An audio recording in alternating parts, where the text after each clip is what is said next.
thuolo ni mondo mi watwa kod achiel kachiel mondo mi wakongi ni chal mar wach ten mane. Yena mona dhi kaunti ma Migori ma oseromo kanyo dakika 7 tok saa 4 mar okinyi mondo mi watwa kod George Juma ka entiere kaunti ma Migori. Okonwa ni nyaka sani jopiny wachango twak kind Raila Odinga kod William Ruto onego bed ni gero emise mage. George Juma oyawre Migori uchiewo yo machalo nade to machiegni twak baga ne twak kod jopiny jodak e kaunti ma Migori kama entie okinyi ma kawuono. George.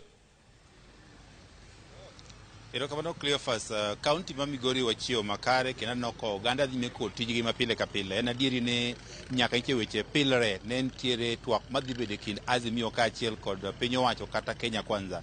Paro segol mopogore opogore ka bende oganda bende osebedo kod dwaro mopogore opogore madagi ne mondo koro nywandie twak machal koda mae. Moko nitie mosebedo ka bende siro twak machal koda mae. Ka bende moko kuomgi bende samoro osebedo ka wacho weche mopogore ka wacho ni samoro twak machal koda mae ok nyanyuolo nigi oleo ma gidwaro. Ka bende okinyi ma kawuono wantie kod moko kuom oganda e kaunti ma Migori. Twak no ng'eyo ni to e twak ma bende nyaka sani koro ilieko kata ineno ni dwa dhi bedo e kind Azimio kaachiel kod Kenya Kwanza. Be nitiere ber monyalo kelo. Be nitiere lokruok. Ahinya ahinya nikech kinde mokalo ne nitie twak bende ma idendo kaka bipartisan ma bende one ka chal ka gima ne ombemore piny. Koro wadani to jopiny be gintie kod geno bende gintie kod paro moro amora ka otende kod twak machal kod mae. Miya thuolo mondo awuo kod moko moganda mar kawo pachgi to ginene nade nyaka sama koro gik niro kamano ahinya. So adwani chori machiegni wachak gi nyingi. Mokwongo adwani chak na gi nyingi to yangana ne twak nitie no bende koro ineno kata ichane kind Kenya Kwanza kaachiel kod Azimio. In kaka japiny mokwongo be nitie geno moro amora e twagne? Iluonga ni Frederick jodak ma Migori ka. E twak madhi bedo kind Kenya Kwanza gi Azimio ok ane ka olemo dhi wuoke. Nikech wan gi weche ariyo ma hinyo jopiny. Mokwongo maisha tek ne japiny. Mae kipawo mbele mowinjo ket mbele e twag niendi. To awinjo ka achiel ko jowa mantie Kenya Kwanza tamore ni mano gimok gidwa ni obede e twagno endi. Ka mano ok nyal bede twak machal kamano nyiso ni twagno ok dhi nyawo olemo moro amora. Mar ariyo en ni mondo miyo wach kura migo e Kenya kaendi osebedo gi ng'ikruok pile ka pile. Ber ka Kenya Kwanza be winjore gi Azimio mondo wadhi wayaw sava wang'e adiera mantiere. Gik moko ariyo giendi ka ginyalo miyo kipawo mbele to twagni nyalo nyawo olemo. Tasewinjo ka achiel kuom jotelo mantie Kenya Kwanza wacho ni gik moko ariyo goendi ok gidwar mondo miyo gikete mesa mondo gitwagie. Kama ok dhi timore, an aneno ni Azimio wadhi adhiya mbele gi maandamano wachande nyaka chieng' moro punda kosegiki arido koro ok saye. Wadhi adhiya mbele gi maandamano marwa nyaka koro wayud haki marwa. To kama ok dhi timore, nyiso ni twagni endi en mana gimiwawogo wang' jopiny to bang'e ok odhi nyawo olemo moro amora.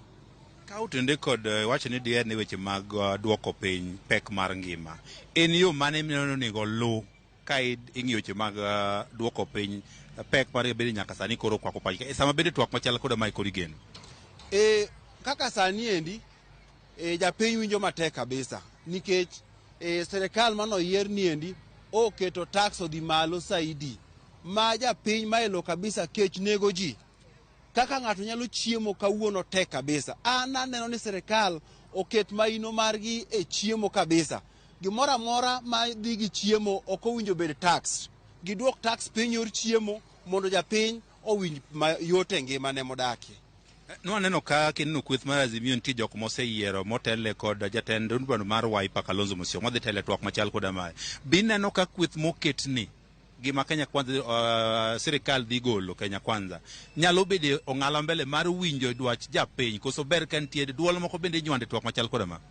Kweth ma Azimio keto madhi telonwa e twagni endi gin jok moriere kendo gin jok makare. An gi geno kuomgi ni gito to gidhi kelo nyake twagni endi. Unless ni Kenya Kwanza ok oyie gi dwaro ma gin go. Mane momiyo twagni endi ok nyal lawo olemo. Tana medo siro jok moketi madhi teteawa jo Azimio. Gibed gi chuny motegno to gima giket mbele kabisa en maino mar japiny. Giket maisha japiny mbele moloyo gimoro amora. Nikech japiny winjo matek sama wuoyeni. Penjo en ni sama bende kod wuoyo pek mar ngima. Gima duong' bende okelo gik mwaneno gi en ka otende kod yiero ma okalo. Ok ang'e ni wach mar loko IBC kata okete yono makare. Ma ben paro munen nikech wachno yaw sava. Ko yaw sava to kolok IBC. Yiero mabiro. Bo uneno ka pod nitiere geno. chik mar Kenya wacho ni IBC kiyiero to two partism nyaka winjre. Azimio kaka Azimio gi Kenya Kwanza nyaka giwinjre ma igol ji both sides madhi yiero IBC. IBC ok nyal yier gi ng'ato achiel. Kose yiere gi ng'ato achiel nyiso ni onge ratiro kendo adiera onge kanyo kata achiel. Ma chuno jo Kenya Kwanza nyaka giwinjre gi jo Azimio gi jo stakeholders mamoko mondo ng'ato ka ng'ato bedie yiero nien. To ka gitime kende, mano Kenya ok ochuno ni nyaka bed gi yiero. Mano Kenya owinjo bed ni onge yiero, jok matiyo go tie nyaka chieng' gitieki eka jomoko chak duogi. Erokamano kuom paro machal kama adwani chori machiegni. Adwani chakna gi nyingi to mokwongo ichakna ni to twak migeno ni kata ma iwacho ni dhi bedo ni. Be nitie geno e tieko midhiero ma uneno kaka japiny? Iluonga ni Saitoti Jabuya. An ja Migori ka kendo an jago ombulu ma Kenya.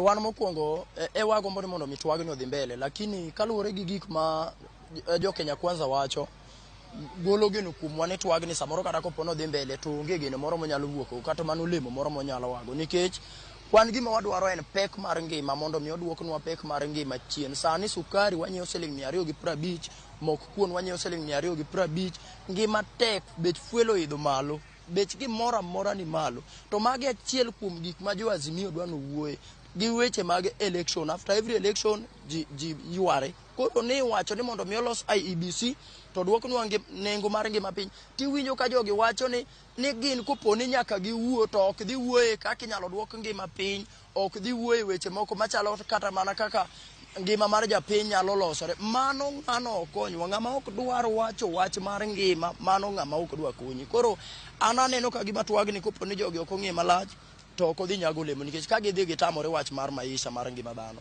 mano gima gini konyowa godo onge. Waneno kama okum kwa bende Azimio dwaro en ni kuku mar IBC server bonego yaw. Buneno kama no gima bende nigi pek sama wuoye ni. Kaber gimomiyo nokelnwa server e Kenya ka aparo ni en achiel kuom mago, ni koponi ji otimo yiero to ng'ato nitiere gi ng'ur tiyawo server tinyise ni yawa, kata ikelo ng'ur to server wacho ni ng'ane mano loyo, in number 2 in number 3. To ka koro server no emane gisewacho ni wan ka wadhi twak to ok wadhi wuoye weche mag server, ok wadhi wuoye weche mag pek mar ngima, manyiso ni kare en wuondruok, onge tiende dhi e twagni, nikech ka ok nyalo yawnwa server mondo wang'e ni ero ng'ama wacho ni noyombo no be noyombo adier. To koponi ne ok oyombo ni Raila mano yombe, okaw loch to mi Raila, to mano iwinjo ka gitimore nade, gikwepo, manyiso ni gimbe nitiere siri moro ma ging'eyi gini ma koponi giyaw to dhi kuodo wigi. To an aneno ni koponi dwaro nyalore, jo Kenya Kwanza oyawnwa server, the President William Ruto yawnwa server mondo wang'e gima nitiere e server, mano miyo kele server ka ti duoknwa pek mar ngima chien.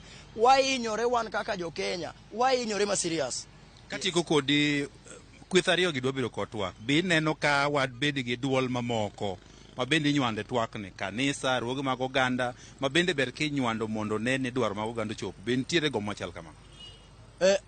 Dwaro machal kamano to nyalo bedo, lakini kinde mane inego jopiny kane ji andamana, riwruoge gi ne ni kanye, they were nowhere to be seen. Koro sani ko gik sa twak tiwinjo ka ng'ato gagoge ni seche mage dhi twak wambe wabed included. Ibedo included nade to kane polisi nego wage bunde ka to you are quiet.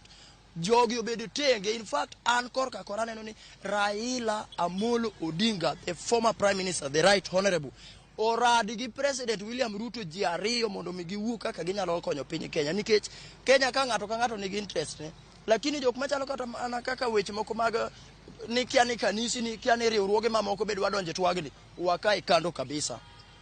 Erokamano kuom twak machal kod mano kinyalo winjo duond oganda e kaunti ma Migori. Bende gima giwacho ni onego mi pek ahinya twak machal kod mae, achiel kuomgi en kaka inyalo duok piny pek mar ngima, ka achiel kod weche go mag yiero ma bende osebedo ka kelo koko e higa ka higa mitime yiero e pacho kae. Ka gombo margi en ni twagni bende odhi